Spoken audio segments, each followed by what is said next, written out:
जय महाराष्ट्र मित्रांनो, तुम्ही ते वाचू शकतात 39,481 जागांसाठी बंपर भरती निघाली आहे। सॅलरी पण चांगली आहे, 69,000 रुपयांपर्यंत आपल्याला सॅलरी जाते। अप्लाय करण्यासाठी फक्त 100 रुपये फी आहे आणि 10वी पास तुम्ही आहात तर तुम्ही अप्लाय करू शकताय। अप्लाय करणं सुद्धा इथे सुरू झालेलं आहे, तुम्ही बघू शकताय।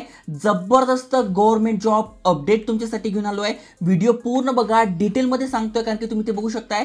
टोटल 73 पानी PDF आहे ज्यामध्ये सगळी माहिती दिली आहे, कोण कोण अप्लाय करू शकताय, एज लिमिट काय आहे, एक्झाम कशी होणार आहे, सिलेक्शन कसं होणार आहे, त्यामुळे डिटेलमध्ये व्हिडिओ पहा। त्याआधी चॅनलवर नवीन आला असाल, आयकॉनिक मराठी चॅनल सबस्क्राइब केलं नसेल तर करून ठेवा। चला तर बघूया डिटेलमध्ये।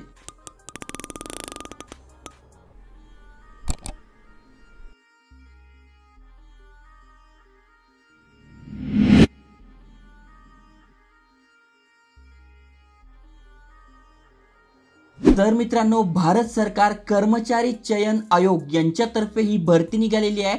कॉन्स्टेबल GD झालं in central arm police force, okay, म्हणजे CAPF, त्याच्यानंतर SSF, त्याच्यानंतर रायफलमॅन GD, आसाम रायफल्स, यामध्ये ही बंपर भरती निघालेली आहे। तुम्ही ते बघू शकताय। अप्लाय करणं सुरू झालेलं आहे 5/9/2024 पासून 14/10/2024 पर्यंत आपण अप्लाय करू शकतोय। त्यानंतर आपली जी कम्प्युटर बेस्ड एक्झाम असणार आहे ती जानेवारी-फेब्रुवारी मध्ये असणार आहे, त्यामुळे भरपूर टाइम तुम्हाला मिळतोय अभ्यास करण्यासाठी।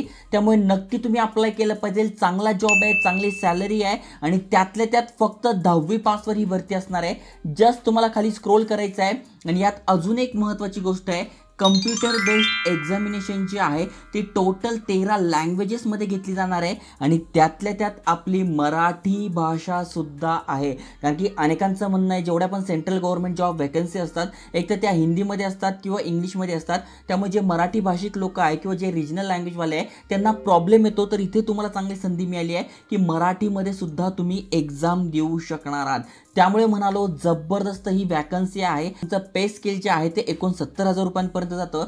त्यानंतर इथे बघा टोटल मेल आणि फिमेलसाठी ही वॅकन्सी असणार आहे। मेलसाठी तुम्ही ते बघू शकताय, फिमेलसाठी ते बघू शकताय आणि अगदी सोपं आहे, काही अवघड नाही आहे। जसं की इथे बघा टोटल मेलसाठी 35,612 वॅकन्सी आहे। त्यामध्ये तुम्ही SC मधून असाल, OBC मधून असाल, EWS मधून असाल, ओपन मधून असाल तर तुमच्यासाठी पण तुम्हाला इथे वॅकन्सी दिसून जाईल, ओके। आणि जर तुम्ही फिमेल कॅन्डिडेट आहात तर फिमेलसाठी 3,869 जागा आहे। मुलांसाठी 35,000च्या आसपास आहे आणि मुलींसाठी 3,800च्या आसपास, म्हणजे 4,000च्या आसपास जागा आहे। त्यामुळे नक्की तुम्ही ते अप्लाय केलं पाहिजे। आता कोणासाठी किती जागा आहे, जसं BSF साठी किती आहे, CISF साठी किती आहे, SSB साठी किती आहे, AR साठी किती आहे, हे तुम्ही बघू शकता आणि तुमच्या इंटरेस्टनुसार तुम्ही ते अप्लाय करू शकताय, ओके। खाली स्क्रोल केल्यानंतर तुम्हाला सगळ्यात पहिलं दिसेल एज लिमिट, म्हणजे सिलेक्शन काय आहे तर सगळ्यात आधी तुम्ही भारताचे नागरिक पाहिजे।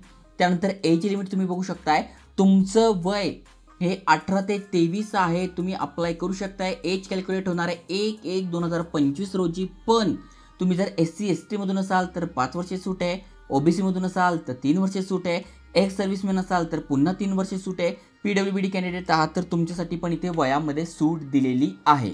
त्यानंतर एज्युकेशन क्वालिफिकेशन समजून घ्या, म्हणजे तुमचं शिक्षण काय झालं पाहिजे तर 1 म्हणजे 1 जानेवारी 2025 रोजी हे तुमचं कॅल्क्युलेट होणार आहे। मग फक्त आणि फक्त तुमचं 10वी पास झालेलं आहे, तुम्ही सगळे इथे अप्लाय करू शकताय। म्हणजे एक तर तुम्ही एजमध्ये बसताय, त्यातल्या त्यात 10वी पास आहे तर तुमच्यासाठी ही वॅकन्सी असणार आहे, ओके। इथे बाकी पण माहिती तुम्हाला दिलेली आहे ती तुम्ही एकदा वाचू शकताय, याची लिंक तुम्हाला डिस्क्रिप्शनमध्ये टाकून देईल। अप्लाय कसं करायचं तर या वेबसाईटवरून आपण अप्लाय करणार आहोत, ते पण मी तुम्हाला सांगतोय। त्याआधी काय महत्त्वाच्या गोष्टी आहेत त्या समजून घ्या, त्यावरून तुम्हाला ठरवायचंय अप्लाय करायचं की नाही। कारण की जसं मी तुम्हाला सांगितलं फी फक्त 100 रुपये आहे।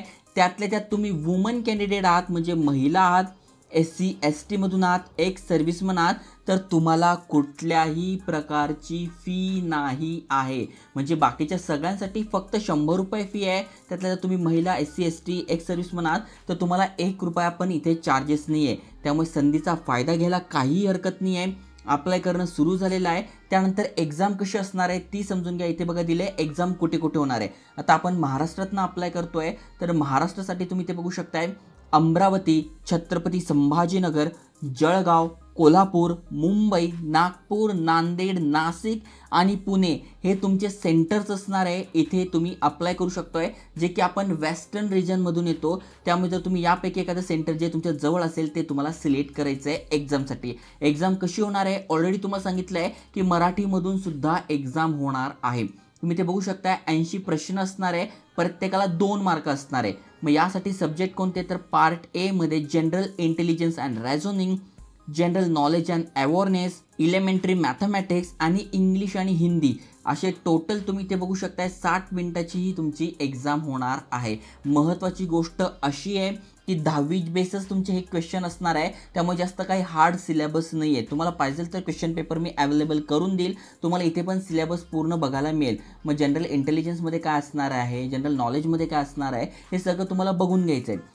तुमची ही कम्प्युटर एक्झाम झाल्यानंतर फिजिकल एफिशियन्सी टेस्ट किंवा फिजिकल स्टँडर्ड टेस्ट यापैकी तुमची एक्झाम होईल, त्याबद्दल पण इथे माहिती दिली आहे. मग यासाठी बघा दिलेलं आहे, जर तुम्ही फिजिकल एफिशियन्सी टेस्ट देताय मग तुमची हाईट किती पाहिजे, फिमेलसाठी किती पाहिजे, त्यानंतर तुम्हाला किती पळायचं आहे, 1.6 किलोमीटर पळायचं आहे 7 मिनिटामध्ये. तर याची प्रॅक्टिस तुम्हाला करून घ्यायची आहे. 3 ते 4 महिने तुमच्या हातात ऑलरेडी आहे. आणि PST म्हणजे फिजिकल स्टँडर्ड टेस्टसाठी तुमची हाईट किती पाहिजे, फिमेलची किती पाहिजे ते पण तुम्हाला इथे बघायला मिळणार आहे. ओके, त्यानंतर अप्लाय कसं करायचं तर इथे बघा दिलंय अप्लाय नाव, यावर तुम्हाला क्लिक करायचं आहे. इथे बघा आलंय कॉन्स्टेबल, GD या सगळ्यांसाठी जी भरती होते त्यासाठी तुम्हाला काय म्हणायचं आहे, अप्लाय म्हणायचं आहे. तर अप्लाय आपल्यासमोर आलेलं आहे. स्टाफ सिलेक्शनच्या वेबसाईटवर आपण आलो आहे. ऑलरेडी तुम्ही याच्या आधी कधी या वेबसाईटवर अकाउंट क्रिएट केला असेल तर तुम्हाला जस्ट इथे लॉग इन म्हणायचं आहे. मग तुमचा रजिस्टर नंबर, पासवर्ड हा कॅप्चा टाकून लॉग इन करायचं आहे. नवीन असाल, पहिल्यांदा तुम्ही या वेबसाईटवर अकाउंट क्रिएट करताय तर रजिस्टर नाव किंवा न्यू युजर्स तुम्हाला म्हणायचं आहे. मग सगळ्यात आधी पर्सनल डिटेल्स टाकून घ्यायचे, पासवर्ड क्रिएट करायचा आहे.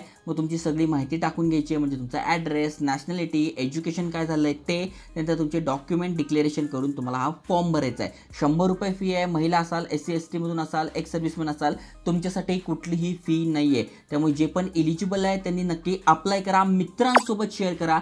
जय हिंद, जय महाराष्ट्र.